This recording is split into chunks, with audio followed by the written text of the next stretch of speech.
Já comprou todas as prendas de Natal? Lembrou-se da sua? Estamos a oferecer 40 passes anuais da Zone e um deles pode ser seu. Assine hoje até 55% de desconto e habilite-se a ganhar. Tudo em observador.pt. Ele está preso, aliás, no quartel dos Lois quando é o regicídio, portanto ele não esteve diretamente implicado na altura. Mas depois esta intentona do elevador é nesta altura, que é apanhado, faz xixi no elevador. Fecha-se na casa de banho. Que é um elevador, é o elevador da biblioteca, sim. Ali ao pé onde é a Câmara Municipal atual. E depois, quando sai, é preso. Depois encontrou o revólver que ele tinha posto na maçanita. Exato.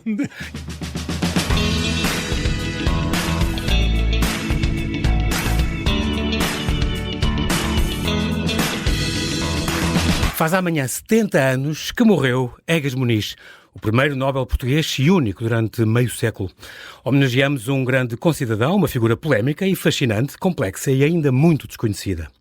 Porque só o conhecemos como clínico, neurologista, investigador, académico, professor, sexólogo, pioneiro da medicina moderna, inventor da psicocirurgia, que deu consulta a Fernando Pessoa e a Mário de Sá Carneiro.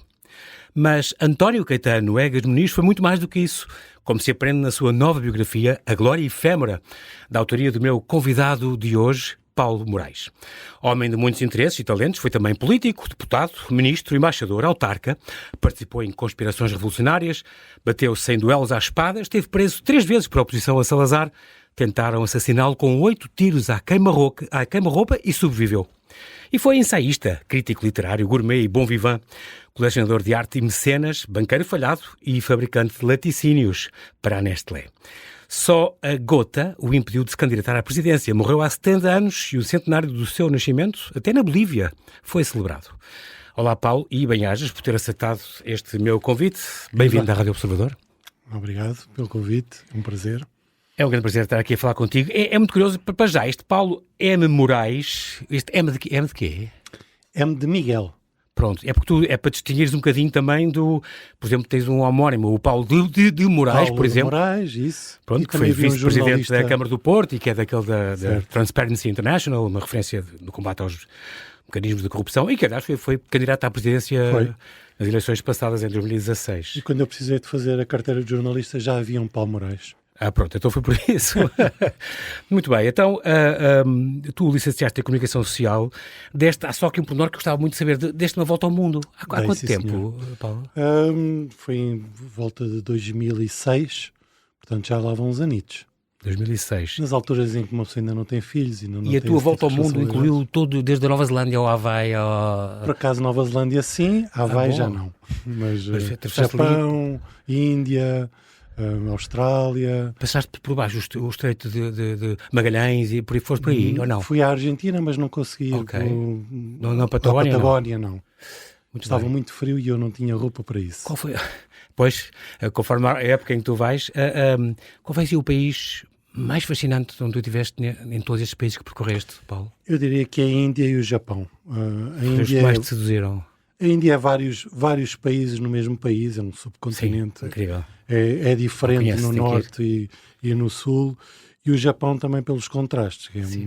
Tem desde a maior modernidade ao maior conservadorismo. É extraordinário. É incrível. E é de facto uma mentalidade completamente diferente da nossa. É incrível. Muito bem, tu és casado com a escritora Isabel Rio Novo, minha querida amiga. Ela veio cá há um ano, exatamente, para falar da sua biografia de Luís de Camões e também da Agostina, na mesma coleção da Contraponto, na coleção das biografias. É uma coleção aqui que eu presto homenagem.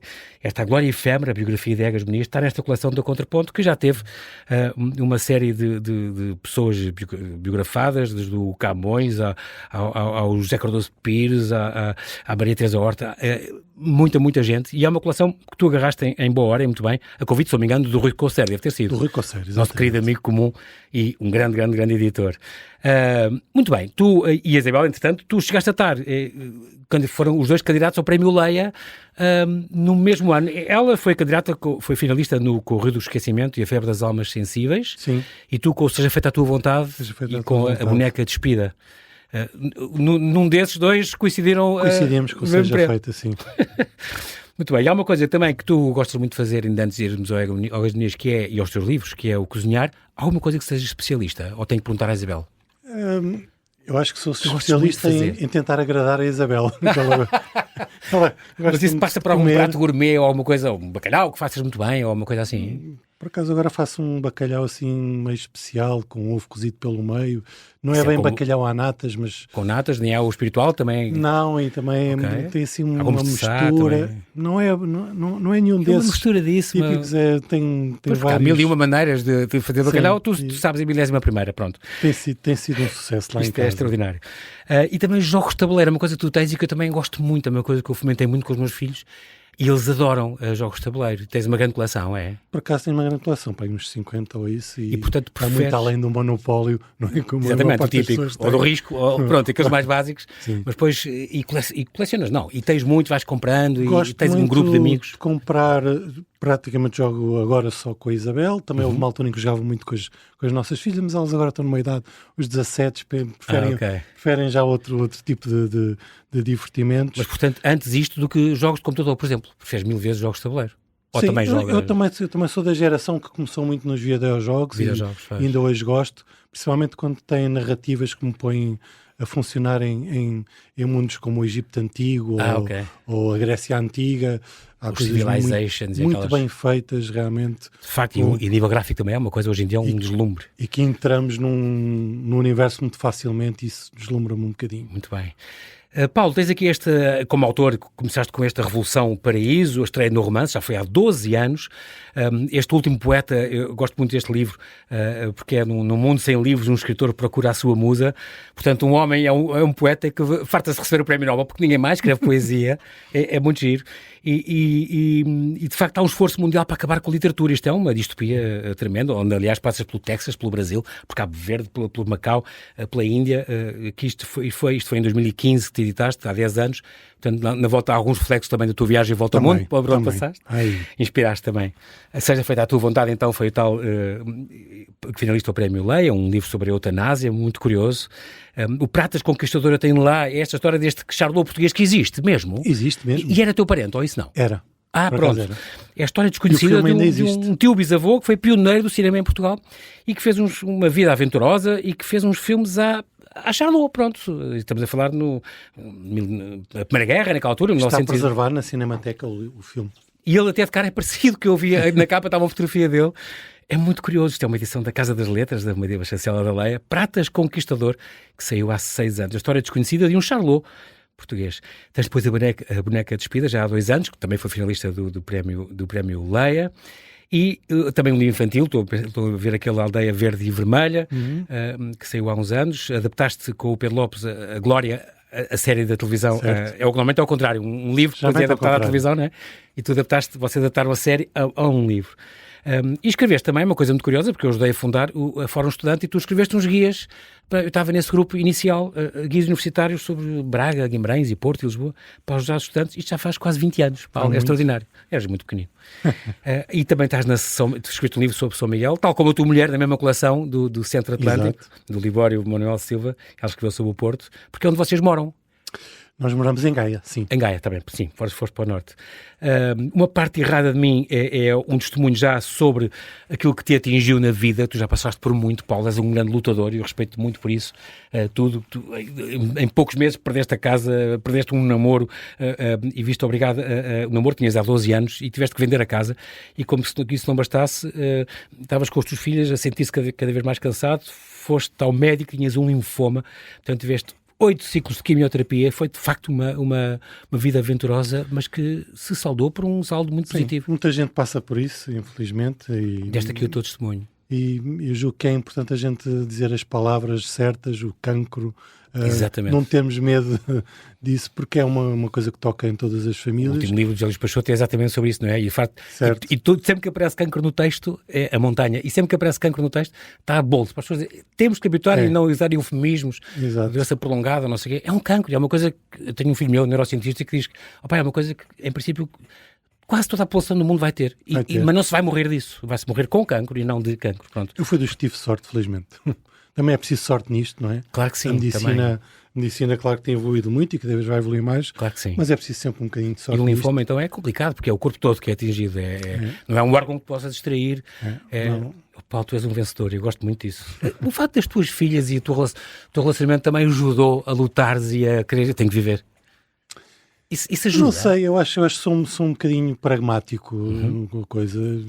Gostei muito da médica que me calhou, porque ela não mascarou as coisas, disse logo a verdade, como é que as coisas estavam. E sabia dizê-la, que é importante. E o difícil que eventualmente seria, mas acho que há sempre um período ali de reflexão, de gente encaixar aquilo que nos está a acontecer. Logo a partir do diagnóstico, deve ser duríssimo. E depois a partir daí, olha, é ir gerindo as coisas, ciclo a ciclo, e vendo como é que a gente... 8 ciclos é brutal. Como é que a gente consegue ir fazendo uma vida mais ou menos normal e esperar pelo melhor, e por acaso eu tive muita sorte, ainda por cima logo a seguir conheci a Isabel, portanto... Ouro sobre azul. Tu tinhas perdido aos tempos, ganhaste depois em dobro. Que também é uma pessoa extraordinária. Escreveste também depois um livro sobre a Escola da Ponte, que é uma escola, um tipo de ensino completamente diferente. Voltemos à escola. Um livro de 2017, também da Contraponto, já desta editora, da Bertrand, sobre uma escola pública que é conhecida e estudada em todo o mundo. A Escola da Ponte é assim um case study que há 40 anos que funciona e que é um caso de sucesso. E depois com o Paulo Azevedo também, que é o homem que nasceu sem mãos e sem pernas, tu escreveste com ele este Não Há Impossíveis. Sim, ajudei-o a escrever. Ajudaste, exatamente. Foste um ghostwriter, mas que deu a cara. Não, ele já, a história toda dele é uma pessoa absolutamente incrível. É uma coisa muito é um grande orador motivacional, é extraordinário com o que ele teve que passar. Ele sim, com dificuldades, que a pessoa também pensa, bolas, como é que seria no meu caso, ou se tivesse um filho. Ele sim, é um exemplo. É uma coisa extraordinária, não é? E tu pudeste partilhar tudo um bocado disso. Faz. Muito bem. Agora Efêmera, biografia de Egas Muniz, então, da uma edição da Contraponto, da medicina à política, a glória desconhecida de um diletante que se cumpriu. Este é um livro grande, tem quase 600 páginas, que foi lançado ali na Cooperativa Livreira dos Estudantes do Porto, no dia 19 de dezembro, com o Carlos Filhais, o grande Carlos Filhais, agora há pouco tempo. Esta ideia já sabemos que foi então de Rui Conceiro, o editor da Contraponto, que depois... Quanto tempo demoraste isto? Quantos anos a investigar isto, Paulo? Que isto é uma vida aventurosa e muito larga. Desde que ele me fez o convite e que eu fiz as primeiras pesquisas para ver se isto tinha pernas para andar, porque sabia que havia outras biografias anteriores e estar a repisar mais do mesmo, penso que não seria interessante. 5 anos. 5 anos, é extraordinário. Falaste nesta biografia anterior, eu lembro que entrevistei foi em 2011, já há 14 anos, o João Lobo Antunes, o neurocirurgião Lobo Antunes, que aliás era parente do Pedro Almeida Lima, que era o grande cirurgião, era às mãos do Egas Muniz, e de facto este homem que foi durante meio século o único Nobel português, e eu gostei da tua biografia por causa disso, mostra que foi de facto um homem multifacetado com imensas dimensões. Ninguém é bidimensional, digamos assim. E este homem, então, é o universo paralelo com as coisas que ele fez toda a vida dele.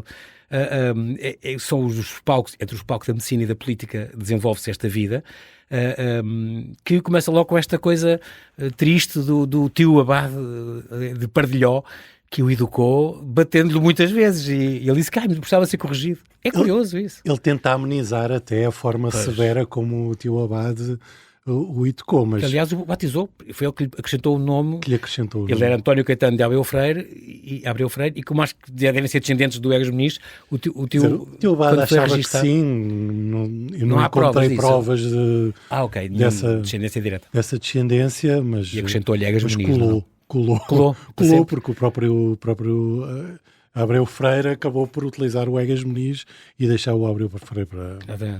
Mas então foi bastante disciplinado por este tio. Foi, e eu julgo que isso é marcante, mesmo ele faz uma autobiografia sobre a vida familiar e ele conta vários episódios de forma até um bocado leve, não é? De forma como o tio lhe batia ou castigava, mas nas entrelinhas a gente vê que aquilo não deve ter sido pera doce. Exatamente. Ele chega a escrever que muitas vezes, merecidamente, castigava, mas era preciso educar-me, e educou. Isto é incrível, um miúdo pensar... Bom, eu já era velho quando escreveu. Ele escreveu 3 autobiografias, portanto... Sim, eu julgo que há uma certa desculpabilização de como o tio o criou. Realmente ele ficou com uma grande dívida em termos afetivos ao tio. Eu julgo que aí é o lado simpático de Egas Muniz, claro. Não querer dar achas para a fogueira e crucificar o tio. Que olhou um bocadinho por ele, é verdade. Olhou bastante. Ele educou, no fundo. Grande parte do que o Egas Muniz acho que sem dúvida deve ao tio Abade. Um colégio interno também, no São Fiel, um colégio jesuítas. também ali em Louriçal do Campo, ao pé de Castelo Branco. Que é muito interessante ir lá agora. Tem ruínas. Tem ruínas, mas é uma... É evocativo até quase. Percebe-se até a dimensão que deve ter sido para Egas Muniz, de ir da Vanca, de casas térreas. Ele é da Vanca, portanto ele é vanquense, portanto é ali perto de Estarreja, para aqueles lados. Coisas da ria, muito, muito plano, e depois de repente está ali ao pé do Carabum. É muito montanhoso. É muito montanhoso. Da Gardunha, eu não sei que serra que é, Serra de Teus. Da Gardunha. Da Gardunha. E pisos, aquilo é altíssimo, tem 3 pisos, realmente é imponente. Sim. Eu julgo que um rapaz ou um miúdo chegar ali, aquilo deve também ter um grande impacto. Muito bem, e é engraçado porque ele foi depois para a Medicina, depois esteve no Liceu de Viseu, aliás, onde é agora o Museu Grão Vasco, o Paço dos 3 Escalões.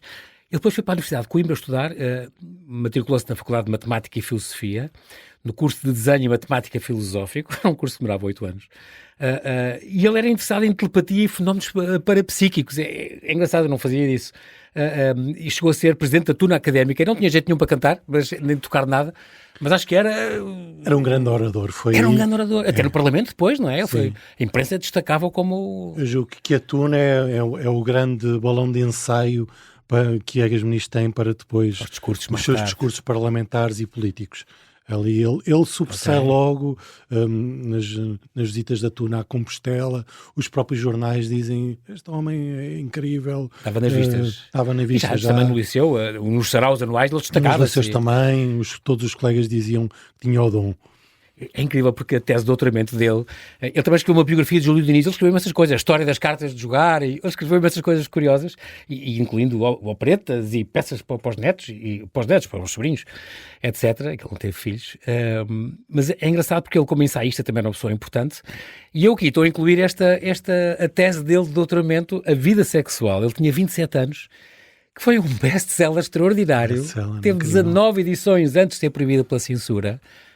Mas era um livro também forte. Era um livro forte, um livro que na altura era uma pedra no charco, sem dúvida. Sim, não havia nada. Uma Coimbra ainda muito conservadora, não é? E falar sobre sexualidade de uma forma tão aberta como ele fez, sem dúvida que eu também acho que ele fez aquilo para chamar logo a atenção para o seu nome. Para ser polémica, para ser... Sim, sem dúvida nenhuma. Uma manobra inteligente.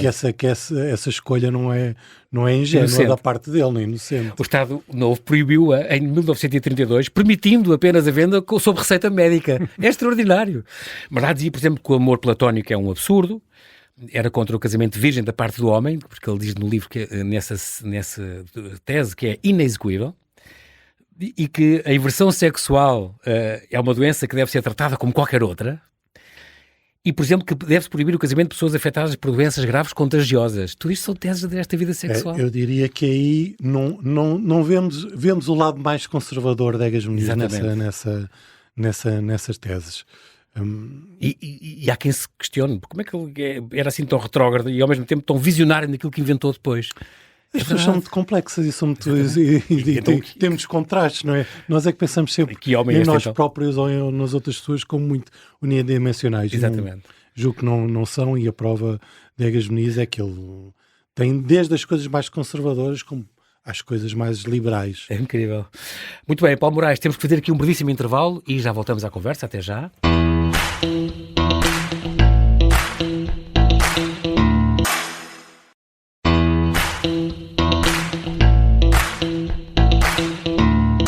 E estamos a conversar com o escritor Paulo Moraes. Ele traz-nos A Glória Efêmera, a sua biografia de Egas Muniz, o médico e político, que foi o primeiro português distinguido com o Prémio Nobel, faz amanhã 70 anos que nos deixou.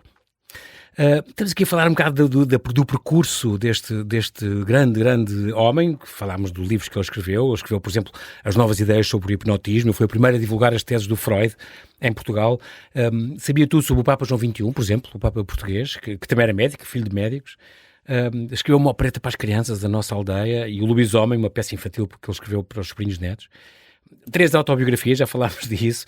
Ele vinha de uma aristocracia rural, mas muito falida, não foi? Ele chegou a ser o único herdeiro depois da família, porque tiveram que vender terras e casas. O pai teve que fugir, de facto, para a África por causa das dívidas, O Egas Muniz é simpático, acho, na forma como descreve essa fuga do pai, deixando, no fundo, a família toda em apuros, com os tribunais e com os credores a terem que a reclamarem o que lhes era devido. Eu julgo que essa é uma ferida grande no Egas Muniz, a parte do pai de ter emigrado para a África e ter morrido lá. Nunca conseguiu voltar e reabilitar o nome da família. Mas eu acho que o Egas Muniz também tentou isso durante a sua vida, não é? Ser ele o que ficaria recordado mais do que propriamente do que o pai, que não sabe bem porque é que fez essas dívidas todas. Talvez ao jogo, ao negócio, ao jogo, não sei. Eu próprio era um grande jogador. Não encontrei, o Egas Muniz gostava imenso de jogar. Apesar de Egas Muniz ter feito uma biografia sobre a família, não é claro nessas coisas, nem deixou nem cartas, nem nada disso. É simpático da parte dele, ao mesmo tempo. Sim, é uma zona mais fria, mais triste da família. E é o pai, não é? Por mais que tenha errado, mas é o nosso pai, não é? Não custa estar a expô-lo como Mas com um biógrafo eu gostava que ele tivesse deixado. Mais alguns dados. Esta Casa do Marinheiro, que é a casa deles, em Avanca, e hoje é Casa-Museu, Egas Muniz. Eles chegaram a perder a casa ou não? Ele depois comprou mais tarde ou sempre foi deles e conseguiram nunca despachá-la? O tio Abade conseguiu aguentá-la ficar com ela na altura em que estava a leilão na asta pública. E durante muito tempo esteve desabitada ou habitada por caseiros e depois foi Egas Muniz que acabou por reabilitar. O Ernesto Corrodi, ele chamou um grande arquiteto suíço, depois naturalizado português, que já tinha ganho o prémio Valmor, ele convidou para fazer um projeto e a casa está muito bonita e hoje pode-se visitar, não é? A casa no museu dele. O espaço é incrível. É incrível, não conheço. E tu andaste... tu chegaste a ir à Anunciatura? Não cheguei a contactar, a ver se conseguia ir, mas até me disseram que não havia já praticamente nada dos tempos de Egas Muniz. A biblioteca, portanto, o aspecto da biblioteca deve ser linda. Mas não estamos a falar disto porque é a casa que ele fez em Lisboa, quando ele casou e veio para cá, e fez este palacete ali na Avenida Luís Bivar, ali ao pé de São Sebastião da Pedreira, que depois vendeu à Anunciatura, e é uma casa muito bonita, a casa é grande, tinha uma biblioteca que ele quis imitar um bocadinho a biblioteca Joanina da Universidade de Coimbra, aliás, mais bonita do mundo para mim, que é extraordinária, e tinha uma coleção com clássicos fantásticos, Teixeira de Pascoais e Júlio Diniz, que era amigo dele, tinha uma biblioteca muito boa, e louças e cantão e mais alguma coisa. Por exemplo, nas bodas de ouro dele, fez aquele jantar onde os talheres tinham sido Marquês de Pombal, e ele ia aos leilões e ia colecionar estas coisas. Aliás, há um despique qualquer. Com o Guerra Junqueiro. Por causa de dos talheres, não foi? Do serviço de porcelana. De Porto de Cantão. O Egas Muniz até começa a correr mais depressa, a andar mais depressa quando saem do comboio, porque percebe que Guerra Junqueiro vai ao mesmo sítio e provavelmente foi avisado pelo mesmo antiquário que estava lá aquele serviço. E então Egas Muniz antecipa-se, chega primeiro, compra tudo, e quando Guerra Junqueiro chega lá já não pode comprar nada. O que não sabia. É extraordinário. Ele também foi empresário. Muito competitivo. Exato. Ele é empresário, ele criou uma fábrica de produtos lácteos lá em Vanca, na terra dele, que fornecia a Nestlé. Ele fez um discurso, por exemplo, frente à Rainha Dona Amélia, quando foi o aniversário do Lactário de Lisboa, por exemplo, também é conhecido. Mas ele tentou criar o Banco de Antoine, e isso não lhe correu bem. Eu não tive, por acaso não encontrei pistas para esse Banco de Antoine. Sei que ele vem referido noutra biografia, nos trabalhos. Eu não encontrei nada que fundamentasse e, portanto, devia ter jeito para os negócios e para outros. Não entra. Esta gota era uma coisa que ele sofria desde a sua adolescência, desde os 20 e poucos anos. Desde a universidade, desde o curso. Ele ia era bastante limitativo. Ele chegava a estar dias, ou às vezes uma semana, deitado, com dores fortes, e dizia que aproveitava para escrever nesse tempo. Portanto, ele tinha uma coisa que de facto não conseguia estar parado.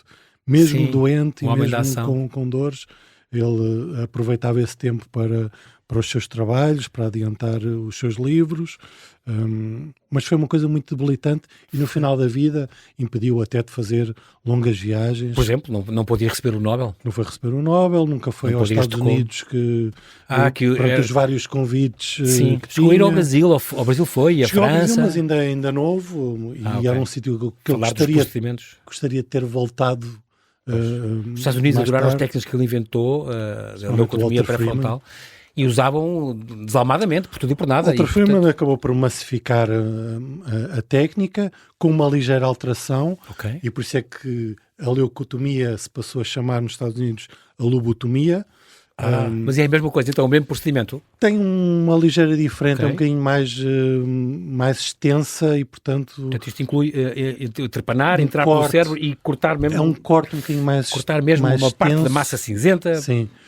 Umas zonas do cérebro que afetariam ataques... Mas o Walter Freeman acabou por ser, eu diria, um dos grandes fomentadores do Prémio Nobel, porque é um aprendiz, de certa forma, que nunca renega ao mestre. Faz-lhe todas as vénias e promove variadíssimas iniciativas que acabam por culminar na candidatura ao Nobel bem-sucedida. Porque já antes tinha havido outras candidaturas que não tinham sido... E foi ele, e também a Academia Portuguesa de Ciências de Lisboa, não é? Sim, o Júlio Dantas também teve um grande papel aí. Os médicos brasileiros também o ajudaram muitíssimo. Vai ser nomeado em 49 e ele ganhou então em 49. Como político também uma vida extraordinária, foi mais de 20 anos, ele era um conspirador implicado no derrubo da monarquia, mas ele era, mas ao mesmo tempo, ele era um bocadinho monárquico no meio dos republicanos. Sim, não era como Sidónio Pais. Não é bem no derrubo da monarquia, é do João Franco, da ditadura de João Franco. Ele era um monárquico considerado radical de esquerda, o que para nós pode soar um bocado estranho, não é? Exato. Mas acreditava na monarquia, não acreditava na monarquia que se tinha, que era muito despesista e que não tinha controle. Pois era sempre. E, portanto, a despesa da família real era sempre uma questão no Parlamento. Uma questão no Parlamento, e até ele chega-se a associar aos republicanos contra esse descontrole total, mas a participação nesse tentativa de revolução era para derrubar o João Franco. Ele depois foi um dos fundadores do Partido Centrista e Republicano, ele tinha estado no Partido Progressista, por qual foi deputado por Aveiro, e por Tondela, por Aveiro, por Estarreja. Foi iniciado na maçonaria, mas depois saiu 2 anos depois.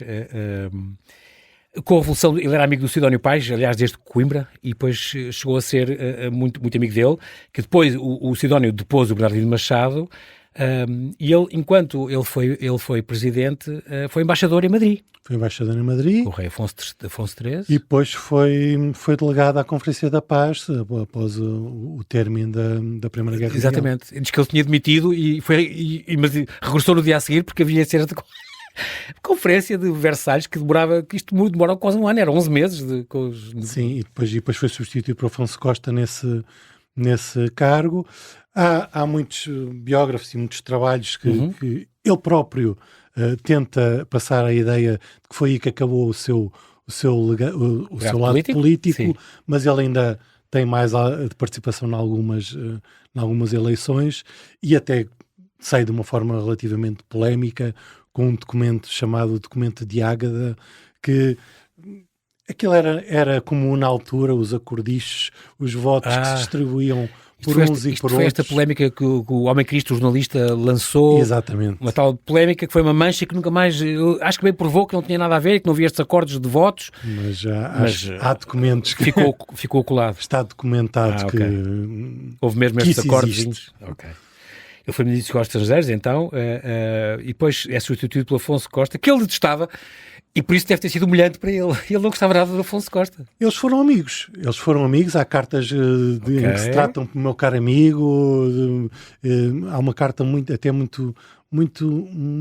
terna, quase, do Afonso Costa a descrever a paisagem de manteigas e a dizer: gastei cá a viver isto. Então quando é que foi o desaguisado? Foi provavelmente ali na questão da Constituinte, em que Afonso Costa começa a ter algumas ideias que vão contra as de Egas Muniz, e aí tornam-se de facto inimigos e figadais. É incrível. Mas antes eram amigos e durante muito tempo no próprio Parlamento eles escudavam-se um ao outro e Egas Muniz atacava de um lado e Afonso Costa atacava do outro. Ele foi 3 vezes preso, Egas Muniz, primeiro com Afonso Costa, cá está, com mais 120 presos políticos. Ele está preso, aliás, no quartel dos Lóis, quando é o regicídio, portanto ele não esteve diretamente implicado na altura. Mas depois esta intentona do elevador é nesta altura, que é apanhado, faz xixi no elevador. Fecha-se na casa de banho. Que é um elevador, é o elevador da biblioteca, ali ao pé onde é a Câmara Municipal atual. E depois, quando sai, é preso. Depois encontrou o revólver que ele tinha posto na sanita. Exato.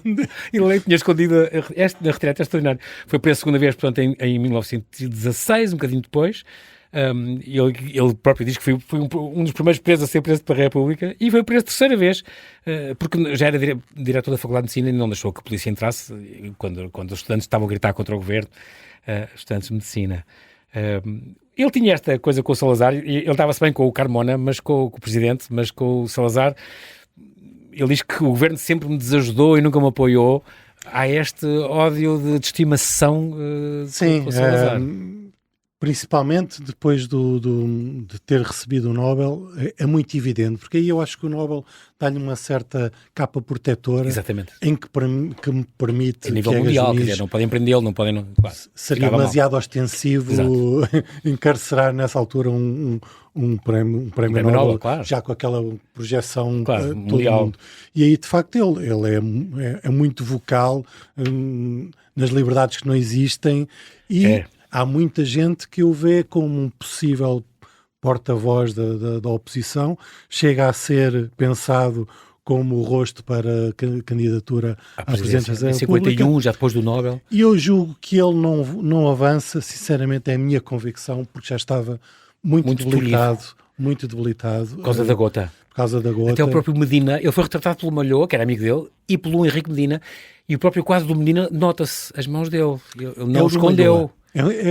Isso é muito curioso. É porque tem as mãos com artrite. O Malhoa, que o retrata antes, retrata-o de uma forma muito, muito realista, muito humana. E o Medina, que acho que é de 50 o quadro. Portanto, já um ano depois do Nobel, por aí. E bastantes anos depois do quadro de Malhoa, mais de 10 anos, é como se ele tivesse renovescido. O Medina era espetacular. Já é mais geografia. O Medina era incrível a fazer os retratados sentirem-se bem consigo próprio. Sim. Tão bom. E de facto é um quadro que parece que o Egas Muniz é um jovem de 40 ou 50 anos. É incrível. Mas de facto a relação com o Estado Novo sempre foi complexa, mas não foi um perseguido ou mártir de Salazar. Isso ele faz questão de dizer que não. Ele era tolerado pelo Estado Novo por causa do seu currículo. Lutador pela liberdade, ele faz uma entrevista que tu falas nisso ao Diário Popular, onde diz: eu sou um grande defensor das liberdades essenciais, desafiava o regime, claro. Participou em 5 duelos à espada francesa com o Norton de Matos, por exemplo, que ainda era primo dele. É incrível. Foi vice-presidente da Câmara de Lisboa, adorava estes jantares que ele dava, e em casa dele também. Era muito amigo do rei Humberto de Itália, passava fins de semana no Palace do Estoril. Fez estas casas que já falámos, as duas. Como clínico, ele chegou a fazer esta consulta ao Fernando Pessoa, que recomendou a ginástica sueca, não foi? E o Mário Sá Carneiro também passou por lá? Encontrei indícios disso, o próprio Fernando Pessoa fala dessa consulta, mas ainda mais interessante depois é o diálogo indireto que eles têm. Por carta, por texto? O Egas Muniz não aparecendo o nome dele, acho que não tenho a certeza absoluta, mas que é um dos que comenta os poetas do Orfeu. Sim.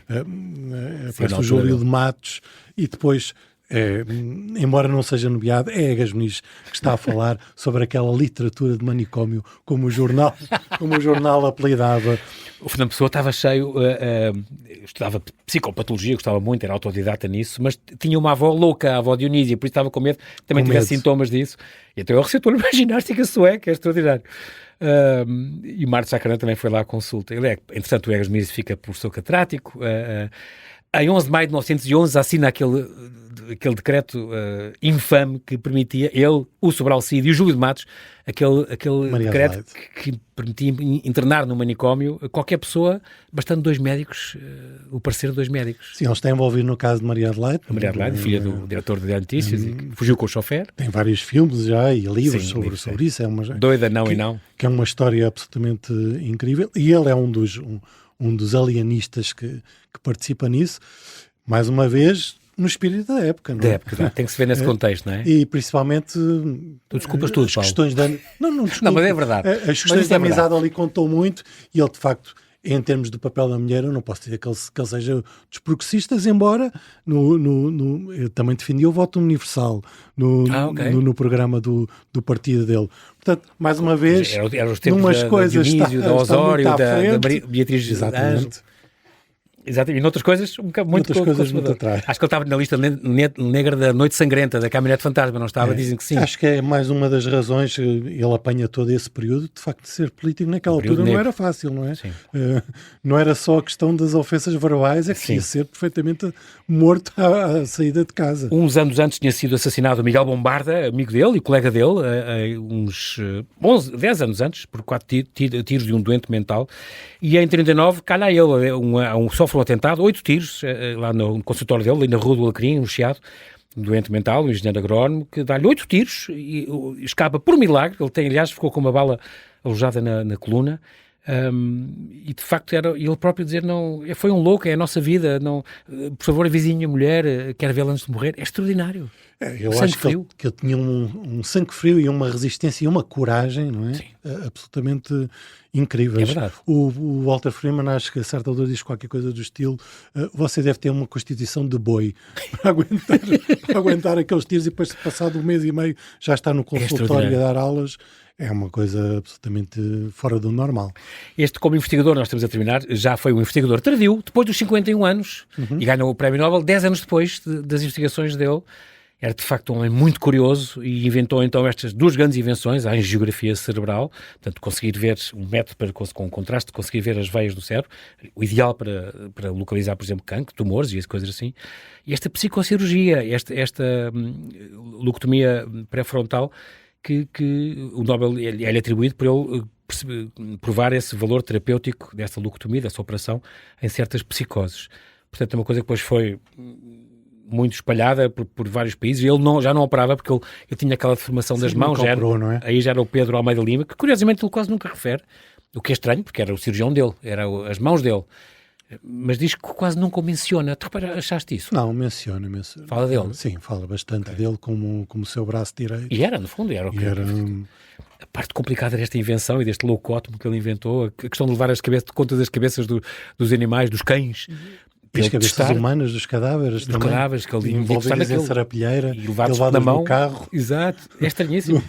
Aliás, tu falas nisso só depois as investigações em seres humanos só foram definidos mais de uma década depois dos trabalhos de Egas Muniz no julgamento de Nuremberg. Portanto, em Nuremberg, exatamente, que tem agora um filme aí a explicar o que se passou. Mais uma vez temos que ver o contexto, não é? Na altura não havia fármacos, não havia nada. Aliás, estas operações foram muito substituídas pelos psicofármacos. Era um problema enormíssimo, com muita gente alienados, sem tratamento que desmelhorasse minimamente a qualidade de vida. Claro. E, portanto, foi uma tentativa operatória, como se chama o primeiro trabalho, tentativa operatória. Ok. Mas que é daí que vem a psicocirurgia, quer dizer, esse legado, esse é inegável, pelo menos. Sim, ele foi sempre muito criticado por Francisco Gentil, por exemplo, e o Polido Valente, mas que curiosamente depois o apoiou, por exemplo, com ele, a assinatura contra a prisão dos presos políticos. Aí eu estava do lado dele, o Polido Valente. Mas foi sempre muito criticado, foi muito contestado sempre estas soluções, estas operações dele. Ele não foi receber um Nobel, mas o Salazar mandou um cartão de cumprimentos, eu depois quis agradecer e ele já não o recebeu e ficou muito zangado com isso outra vez. Esta ligação entre os dois é muito curiosa. E faz então estes 70 anos amanhã que ele morreu, de anemia aguda, tinha 81 anos, foi condecorado por vários países. É muito apreciado lá fora. Sentiste que, na Bolívia, por exemplo, festejaram muito os 100 anos dele. E cá tem muitas ruas com o nome dele, o Hospital Egas Muniz, que era o Hospital do Ultramar. Sentes que cá dá-se pouco valor a ele quando se fala de desnobilizar este homem? Sim, acho que ficou um pouco estigmatizado com a descoberta, mas Eu espero que esta biografia também surja para abrir um bocadinho o leque. Egas Muniz foi tantas coisas que a vida dele é... Eu sou romancista e sinceramente não conseguiria encontrar uma personagem melhor se quisesse inventar para um romance. É uma vida aventurosa, uma vida extraordinária, uma vida com múltiplos capítulos que vai muito além só de uma descoberta científica, embora a descoberta científica, como é óbvio, é um sinal do seu gênio também. Claro que sim. Numa palavra, Paulo, como é que tu definirias? Uma ou duas? Um homem? Múltiplo. Uma palavra que serve de muitas. Muito bem, Paulo Moraes. Agradeço-te muito teres vindo aqui ao Convidado Extra. Fica aqui esta dica, uma edição da Contraponto, um belíssimo presente de Natal. A Glória Efêmera, biografia de Egas Muniz, de Paulo M. Moraes. De facto, é uma vida que vale a pena conhecer, porque é um grande herói português que ainda é muito desconhecido. Bem-ajas, Paulo. Obrigado. Eu agradeço muito. Obrigado.